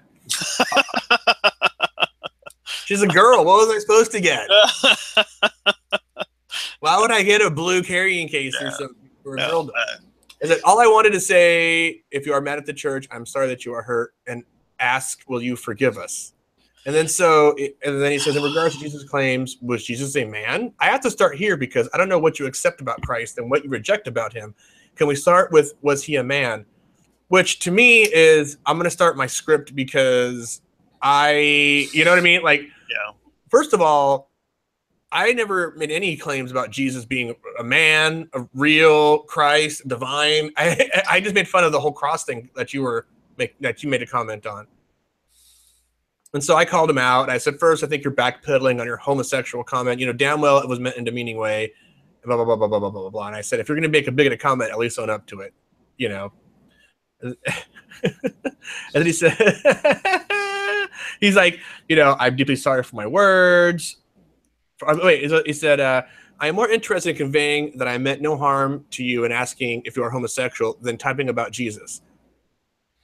Why would that bother you? You have me misunderstood. I'm deeply sorry for the words that Christians have spoken to you. Not sorry for the words I have spoken to you, by the way. You have some wounds that need healing. I don't want to cause you any harm. I asked if you're homosexual and have been hurt by the church. Many people that have blah, blah, blah, blah, blah. And I said, to address your inquiry, no, I am not homosexual. I have not been in any church.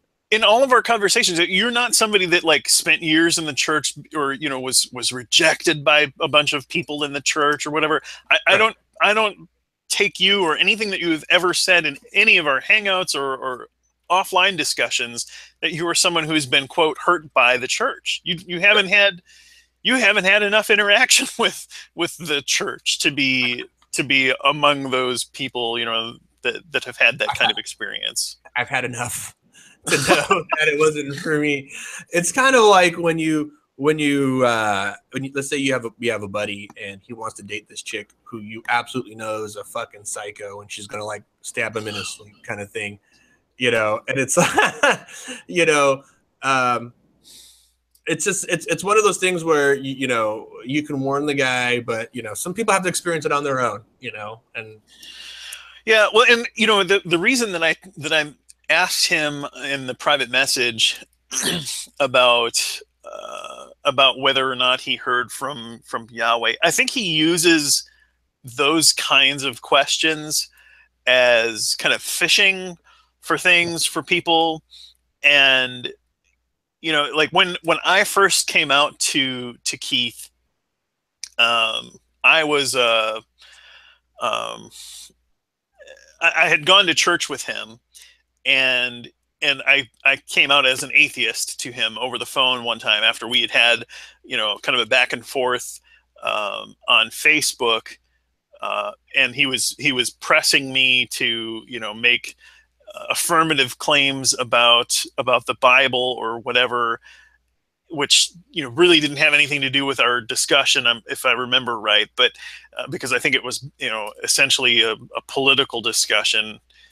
But anyways, when I came out to him as an atheist, the first thing that he said to me was, "Are you having an affair?" And now, in fairness to him, I mentioned this in the conversation, you know, this recent conversation with him, that I think he uses this kind of prodding question like that, and when he gets hits, I think he likely credits, you know, the Holy Spirit for giving him the information. And when he misses, which he did in your case and in my case, because I wasn't having an affair, I'd never had an affair on my wife, and you know, he just tosses it out as, well, that was just me. Well, because I know people who make those kinds of guesses or whatever, and who do, or you know, have credited the Christian God with giving them the information. I mean, Peter Popoff used to do it cheating by, taking messages or prayer requests from people, and then pretending like, he was getting the message from his God. He was using, a radio signal device from his wife, whatever. Right. But, so that's impressive to some people. Well, you can toss out the misses, and just, act like whatever. Well, he denies this. He denies that he does that. And I find it really hard to believe that if this is the second person that I've ever heard him talk to like this, and I don't interact with him on a social level anymore. So I don't know that this is something, but he's got this ministry where he helps drug addicts and people who are addicted to alcohol and things. And, I'm glad if he can help those people, but I think it's just like that Queen of Katwe thing we talked about in the last show. I think he's burdening them with a lot of unnecessary superstition, and, he could probably be doing more good for the people without tying them down to, his religious views. Well, it's kind of funny because if you read what he says, I'm going through it while I'm listening to you. He says, I am more interested in conveying that I meant no harm to you in asking if you're homosexual than typing about Jesus. Okay, those two, I don't understand how those two even relate to each other. But he said, why would that bother you? And I'm like, it's almost like he's saying to me, when I hear that, now that I know kind of what he does, when somebody goes like, they're trying to help like a drug addict, and they go, so when's the last time you used? And they go, I don't know, a while ago. But and they go, are you sure that's the last time you used? Like, it's like, yeah. And it's like, why would that bother you? If you weren't if I wasn't homosexual, why would it bother me? Yeah. I'm like, it doesn't bother me that you could have said Republican or whatever. Like, it doesn't label whatever label you wanted to do it. The idea that you labeled me unjustly with no foundation to do so is what bothers me. The fact that you use homosexual is like, it leads me to believe. Do you have a problem with does he have a problem with homosexuals? I don't know. He says that he doesn't, but he says, I'm deeply sorry for the words that Christians have spoken to you. You have some wounds and need healing. Okay, I read that already. Okay, I don't want to cause you any harm. I asked if you are homosexual and have been hurt by the church. Many people that have been hurt by people are mad at God or become apathetic to him. Please know my heart was not to demean. Stating that I made a bigoted comment is a false accusation, and I ask that you retract that statement. That is not who I am, and you have judged me with prejudice. Now, I'm not going to pull a tu quoque fallacy here. However, it is a bit funny that he is able to make these sweeping judgments, and ask like these kind of questions, but is overly sensitive to being, mislabeled himself. You know what I mean? It's like, does he not the thing with prejudice, what people don't understand is the root word of that is prejudge, right? To prejudge. So by asking, am I homosexual? I assumed it because I looked at your Facebook profile, which has literally nothing homosexual in it, is that not a problem in his eyes? Like, he seems justified to be able to do that. And I'm wondering where in his mindset does he rationalize that? Yeah, I don't know. He's, like I say, I think he thought he was being like led by the Spirit, whether he was even, overtly or consciously doing that. I think he was making a stab in the dark to try and, I don't even know what his end goal was, or if he even thought that through, but what is he? What are you really going to do on Facebook? Like, yes, the church hurt me. I'm gay and I'm rejected. And don't you think on some level, like, he wants to sit there and be that camp counselor type? Like, go, I'm sorry. You can still come to the fold. Right. I apologize for what you've been through, but God loves you, and Jesus died for me. Right. And so like I said before, I put to address your inquiry, no, I'm not a homosexual, I'm not any church, blah, blah, blah. And then so he goes, okay, was Jesus a man that walked this earth then? Like, what the? So you're going to erase all the shit that you've already, assumed and you were wrong about, and then just go back to your Jesus question, like go back to the script. And so I put, sorry, I don't understand the relevance of these questions. It would be quicker if you just made your point so I could respond instead. And I hate when these guys try to lead you down this path. Like, this isn't like a street epistemology thing. This is like something else. This is me trying to lead someone by their nose down the road so you can make some sort of preachy, speech at the end. Maybe. I mean, it could be that he just is trying to figure out, how much work he has to do to get, like there's a concept in education called scaffolding where you build up a person's skill levels to get them to the point. And sometimes you have to go, back to, if the person doesn't understand, addition, you can't really teach them multiplication, right? So you build them up to that level. And so if he discovered, well, you don't even accept the historicity of Jesus as a historical figure, well, then that's where you have to start. But if you accept that, then you can start from this point and build toward that. So I think that's probably what he's doing, which I don't think is necessarily a bad thing. I think he's not a very good apologist, even though he maybe fancies himself as. It wouldn't have been a horrible thing if he just said that. Yeah. You know what I mean? Like if he was just like, I'm just trying to get a bead on, where you're coming from. And, if you didn't accept Jesus walked on the earth, then, X, Y, Z or whatever. And then he gets his point.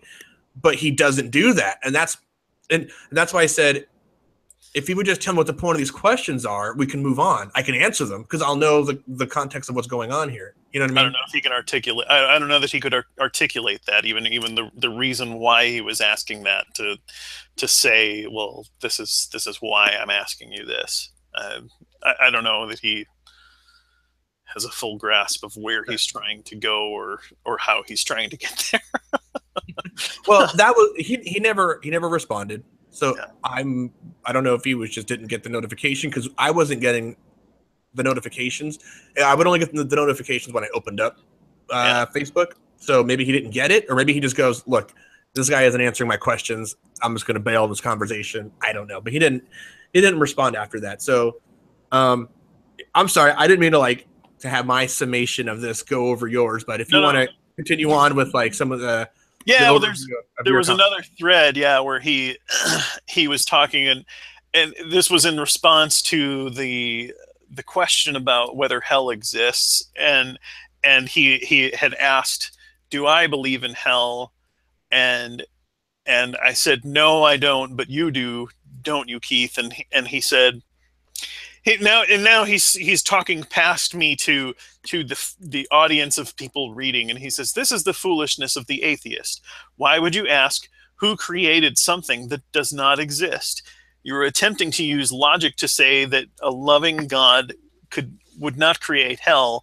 The God that created hell created logic." Blah. He goes into this whole preacher mode right there, and instead of it's a wall of text. Yeah, that's a long thing. And I said, "I asked you a question because you believe it. You know exactly why I asked the question." Whatever. And I won't go read through all of this, but we end up in this back and forth. and I gave the example of, if somebody believed in reindeer, asking the person, "Well, how is it that you think Santa's reindeer are able to fly?" If they believed in Santa, that the kind of the magical concept of Santa Claus is whatever, and he was offended by this idea that I would talk about reindeer. Well, so I'm making a point. He just I don't know if he doesn't get it or if he just refuses to.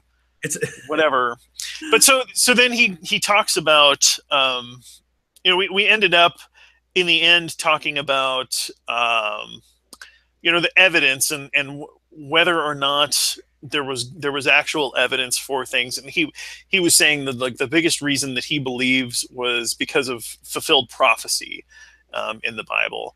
And and I asked for his best example of fulfilled prophecy, and he pointed me to this verse in Isaiah that allegedly prophesied the one of the exiles for 70 years. Sorry, can I bring up just one slight thing? Yeah, no, go ahead. I think it's funny that when he misspelled reindeer, he spelled it like rain falling from the sky, and you corrected him, Yeah. and then he got all miffed that you did that, and he's like, "You need a moral victory after being smacked around. I get it." And then 2 responses later, he goes, "You don't believe in reindeers flying or hell," and he still spelled it wrong after it was corrected. Yeah, no, I think that one was intentional because he. Oh, okay. All being belligerent or whatever, or funny. I don't know. Yeah. But anyhow, we went back and forth and back and forth. And he brought in one of the things that made me laugh really hard was the fact that he brings in this source to say that Judah, it was the Babylonian captivity. So people from ancient Israel were kind of marched off by Babylonian captors. And this is called the Babylonian captivity or exile. And the Bible says that this was a punishment because the people had turned away from Yahweh and weren't observing his laws and rules anymore, blah, blah, blah. And so Isaiah had supposedly prophesied that this would happen and that they would be in exile for 70 years. And that I believe it also says, the text says that the whole of Jerusalem will be destroyed. And historians will say, yes, this exile did happen.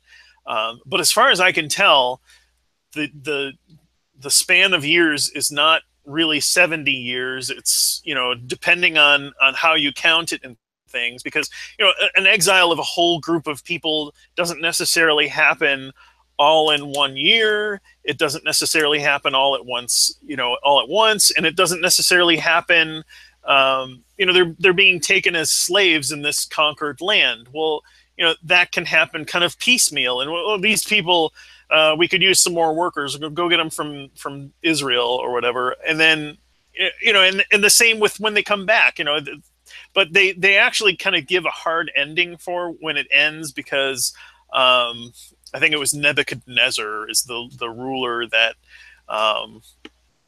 and on his death they were kind of released because I don't know exactly what the historical reasons were or whatever, but they were able to come back. Well, not all of them, not all of the people in Israel were exiled.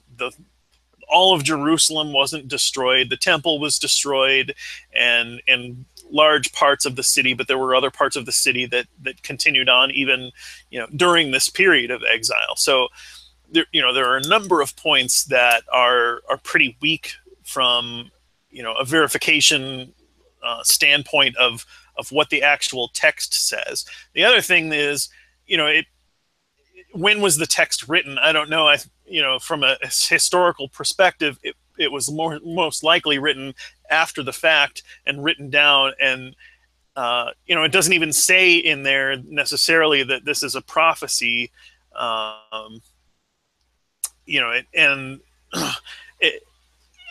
think it's not written as like, here is the history, but I think it's, when you read it, you can see, okay, this is not necessarily that he's saying this before it happens. It's written like, the prophet, and maybe it was Jeremiah. I don't know if it was Isaiah or Jeremiah. I forget. It doesn't really matter. But whatever it is, it says the prophet said X, Y, and Z, and warned the people. So, but anyways, Keith links this timeline showing when Judah was in captivity for 70 years, and it's this johnpratt.com Right. Who is I'm this seeing it guy? now. So that was my first question when I pulled it up. I didn't even necessarily look at the timeline because I'm sure it gives actually 70 years based on what I don't know. It doesn't really even matter. But when I looked it up, this guy is like an astrologer and believes all kinds of baloney stuff. Um, you know, he's got stuff about the Mayan calendar and just all kinds of stuff. It's just garbage out there. Um, and biblical genealogy and biblical, this and that is also mixed in there with all the rest of this stuff. This And is a it's like, long. this is your source. This is your historic validation that this happened. Who is this? He's like a mathematician who, you know, maybe knows mathematics some, but he's applying it to a bunch of superstitious nonsense, all over the place. This is the guy that you're going to say, this is how we prove that this actually happened the way the Bible says it did.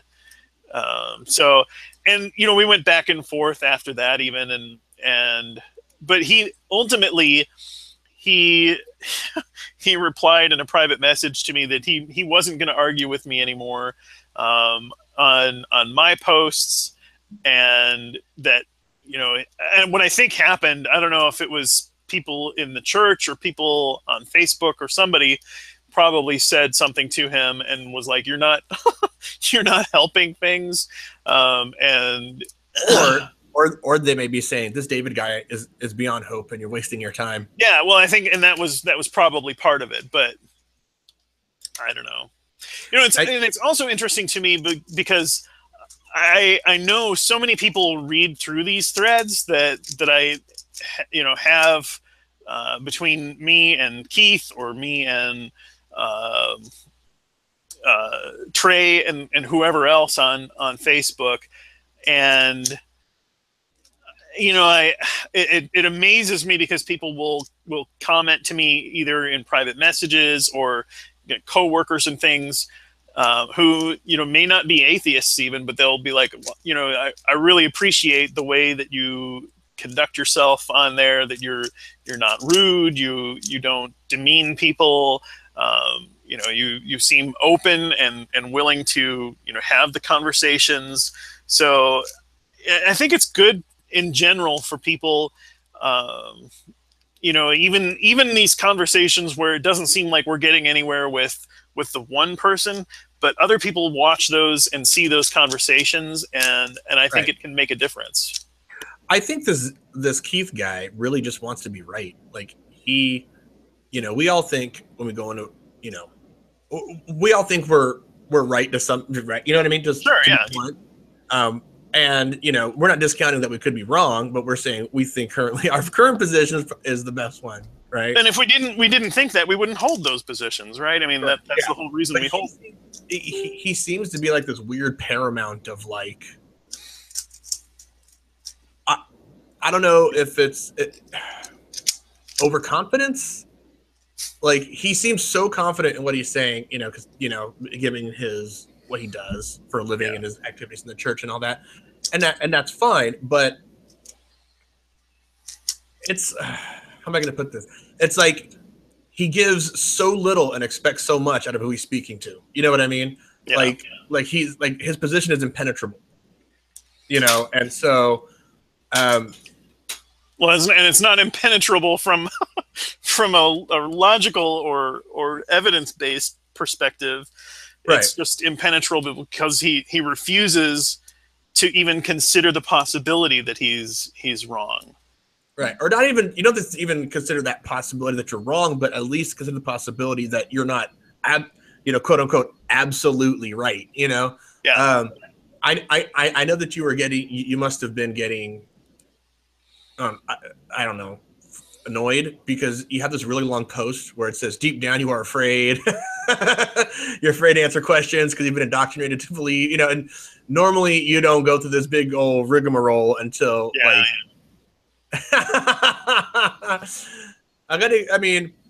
it's funny because he seems to me, he's not really hearing you.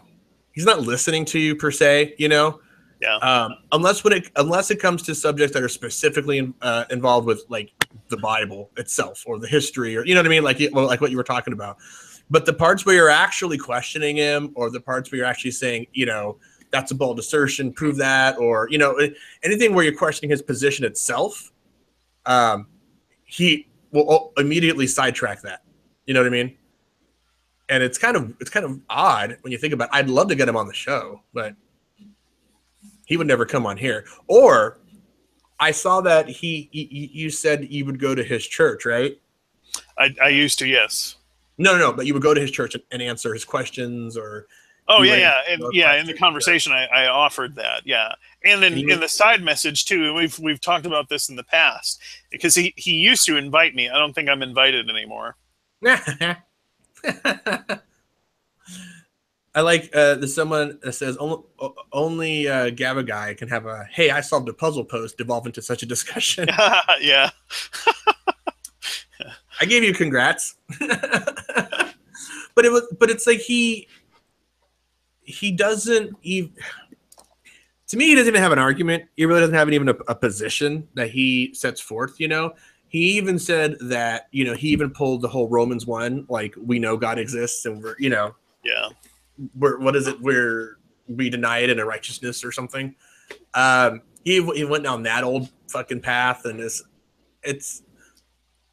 I don't know. Like he checked out my profile. I checked out his, and he's like way into the church.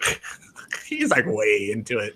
Like I don't even understand how someone can be that into anything, let alone a church. But well, he is like, he has left. He left the church that we both attended, which was kind of a storefront church that, living in Arkansas, we were even when we were believers, we didn't necessarily fit in with most of the mainstream churches that were down here. And so we found a local church that was a little bit more progressive, and but we had a hard time there. Well, he eventually left that church and went to a church that was, he was kind of back and forth, kind of between those two churches. There was a very traditional Assemblies of God church nearby, and he was going there some of the time, and to that other church part of the time. And that now he left both of those churches and kind of started his own thing, where he's not employed as the pastor.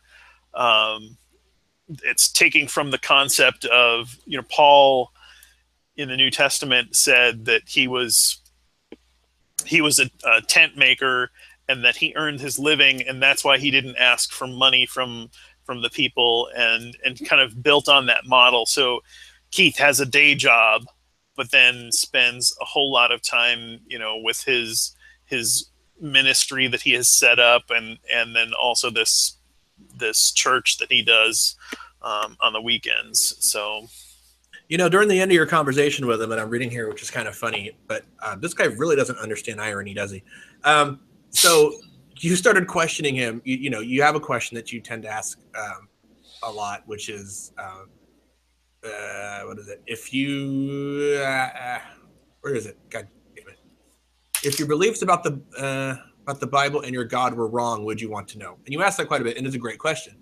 And then he said, I told when I am wrong about things, I believe not only do I want to be corrected, but I am corrected. And you put, so your answer is yes. You would want to discover you would want to discover it if you're wrong about the Bible.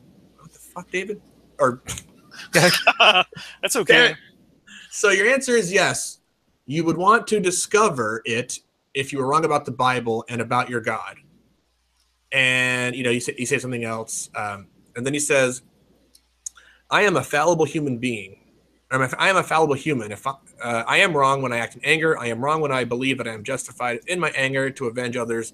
My actions are a reflection of what I believe. When my actions are wrong, my belief needs to change. That is when the word of God corrects me. just missing the whole fucking point, dude. Yeah. Just missing the whole fucking point. And I was like, and so you put, rightly so, so the answer seems to be no.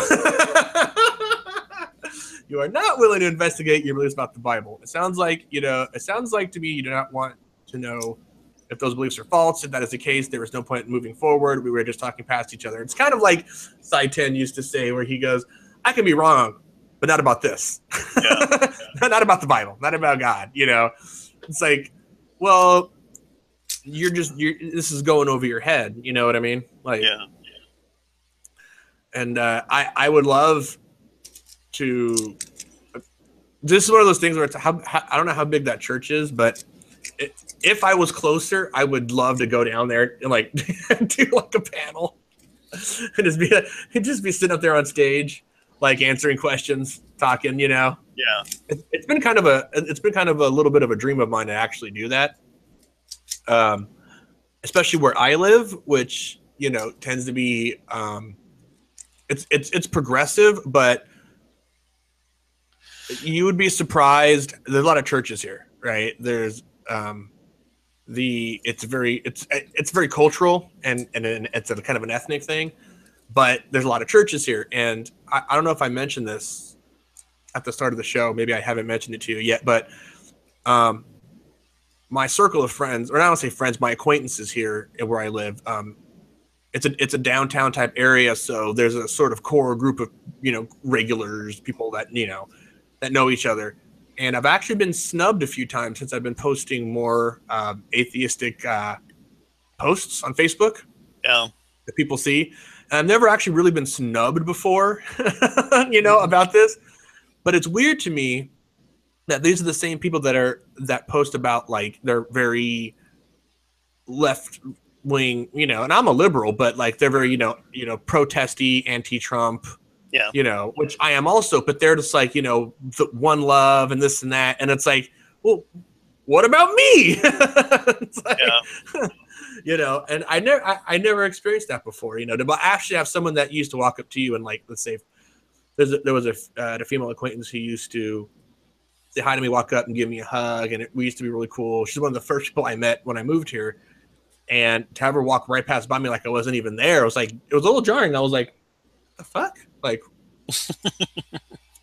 what, did I do something wrong? And I was like, oh, I probably posted something that I shouldn't have, or I should have. Not that I shouldn't have, but you get what I'm saying. Right, yeah. That offended her, yeah. Yeah, and it's like, I don't get it. Like, how are you so, like, everybody can be what they want and you can't, and that whole thing. But it's like, hey, look, I don't believe in the same stuff you do. Fuck that guy. It's like, oh, shit. You know? Yeah, I'm beginning to post a bit more and interact a little bit more overtly atheistic on my public Facebook profile. I posted a street epistemology conversation out there, which I never would have done, just a couple of months ago before I came out to my in-laws. Right. And I was interested, that nobody responded to that or liked it or anything. Like zero response. But I'm pretty sure some people took a look at it, and I'm curious, and I was just looking to see if it looked like, I had lost any friends. It's hard to tell. I've got, a few hundred friends on Facebook, and I don't keep real close tabs on how many over time or whatever. In fact, I was just surprised that I had the number that I did have, because I thought it was lower than that. But so I'm kind of curious to see, and I don't want to make that the thing that I am on Facebook. Like, you are now. Well, no, I don't think so, because I've posted a total of 1 videos that actually overtly are. I don't want to do that. I don't want to post that. But this was a really good street epistemology video, and I've had some of these conversations where I've pretty much been overtly, standing against religion. So I'm. Maybe you're a closet homosexual, like you think. Yeah, Yeah, look at my profile picture to see if that's accurate. It's kind of a weird thing to, hey man, you're just going, hey dude, I don't agree with what you're saying. Are you a homosexual? What? like, what does that have to do with fucking anything? Yeah. And it blows my mind. It blows my mind. I experienced the same thing actually.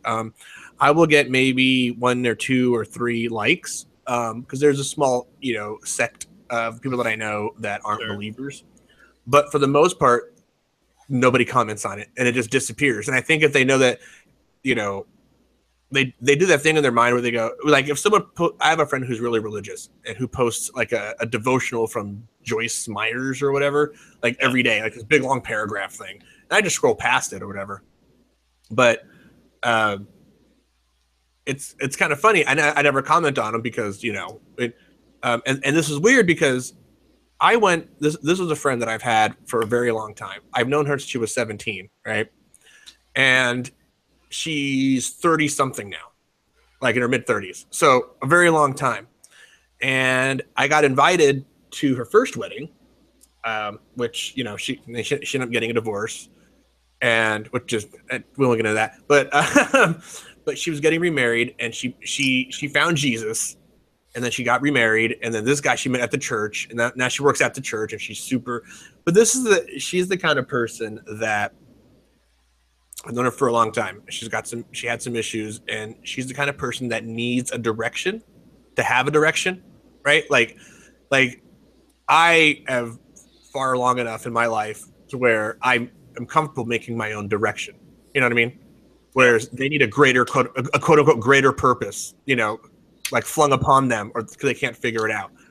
So anyway, she's way into the church, and I had spoken to her in quite some years, and I went out to brunch with her and her fiance at the time. And, she went up and gave me a big hug, and I thought everything was going to be cool. And he told me some biblical story. I had just gotten laid off at like 2 jobs ago. This was a while back. And he was like, it reminds me of this story in the Bible, so-and-so, blah, blah, blah.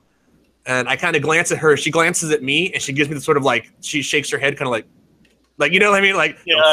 I'm like, all right, whatever. So it was more analogous to anything. He wasn't like preaching at me. So I was like, okay, I took it for what it was worth, like a story, but she didn't invite me to her wedding this time. Huh. And the only difference between now and then, we had a conversation where we talked about me being an atheist.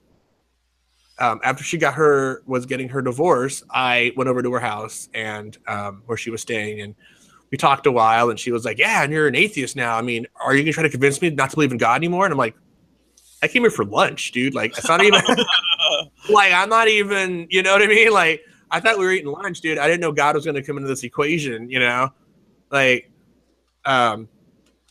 so it was a real weird thing, and she has a younger sister, which I've known forever, who's kind of like, an up north stoner type, you know what I mean? And, dreadlocks and the whole thing. And then, cool, one of the coolest chicks I'll ever meet. And, we had this sort of plan, like when she came down, like we would go out and like hang out and for the afternoon and catch up, because I haven't seen her in like fucking years, Yeah. And after she got here, she didn't message me or anything, I'm like, holy shit, you know what I mean? I'm like, and then I thought to myself, now, it doesn't bother me that I didn't get invited because I hate fucking weddings. I hate them. I hate weddings so much. I don't like going to them. In a sense, you go, wow, she didn't invite me. That's so weird. I don't know whether to be offended or not, Yeah. But I really don't like going to weddings. I think they're boring and I hate them. And so makes you cry. In a way. What's that? It makes you cry every time. It makes me cry. No, it's just like, it's just, I don't know. I get annoyed with people, and I just want to eat, and everyone's like, "Dude, you get to party, man." I get like totally wasted at the bed, and I'm like, "Dude, I can get wasted tonight if I wanted to, because you know what? I'm a fucking grown up, and if I want to go out and drink, I can. Like, I don't need a party. I don't need a what's the thing after the wedding? The reception. I need a reception to go party. Like, it's fine. And anyway, it's like so. I'm kind of glad I didn't go, but at the same time, I'm surprised I wasn't invited in a way. And I was like, I couldn't determine whether I was offended by that or not, Yeah. but No, the more open I am, the more, I don't say snubbed, but the more by the wayside I get put to some people. It's kind of sad that they would do that. You know what I mean? Yeah.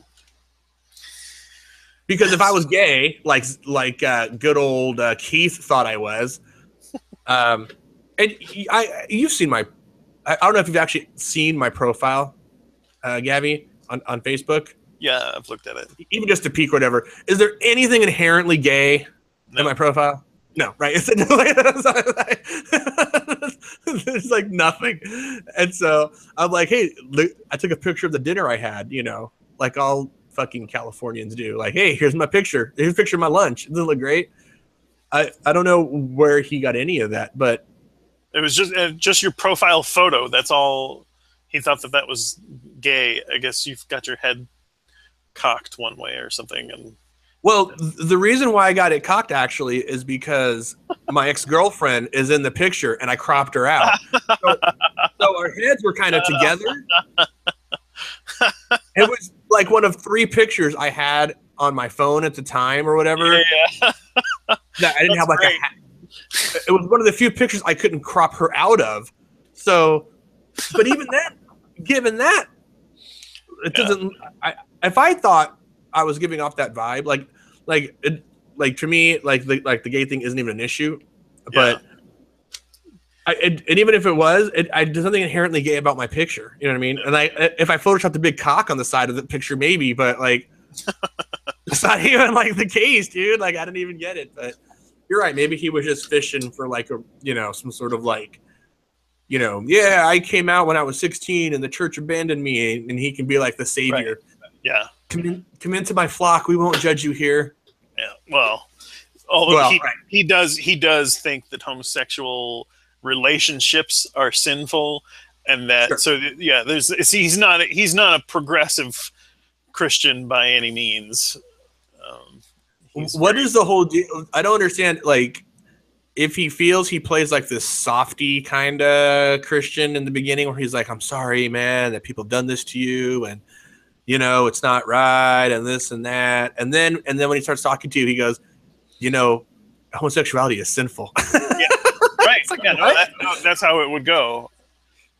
It's like, okay, Yeah, but I think his position, and I feel fairly confident in this, would be that that the act is wrong, but the attraction is not, and we all have sinful desires. So it's no different than wanting to have sex with all the women you see on the subway or something. Well, there's a slight difference. If you're not attracted to dudes, yeah, right, or women, and there's no like gratification or fulfillment that's allowable under the his worldview for homosexuals. Is it a hate the sin, love the sinner type of mentality? Yeah, I think that's exactly the kind of way he would wash it. Does he think that homosexuality is a choice? Like I'm just a sinful carnal being and I'm just acting out, and I don't know. I don't know what he would say to that. On one hand, I think he probably thinks that it is a choice. On the other hand, I think he would probably say that it doesn't matter either way, that that we have natural sinful tendencies, and for homosexuals they've got that one, and may not have something else or something. So does he encourage, if I was to, God, I kind of wish I would have been like, yeah, I'm secretly gay and I'm mad at the church, just to see what he would say. Damn it, why didn't I think of this last week? I totally would have been like, you can go in and private message him. Add him as a friend. I love the cock. It's amazing, and but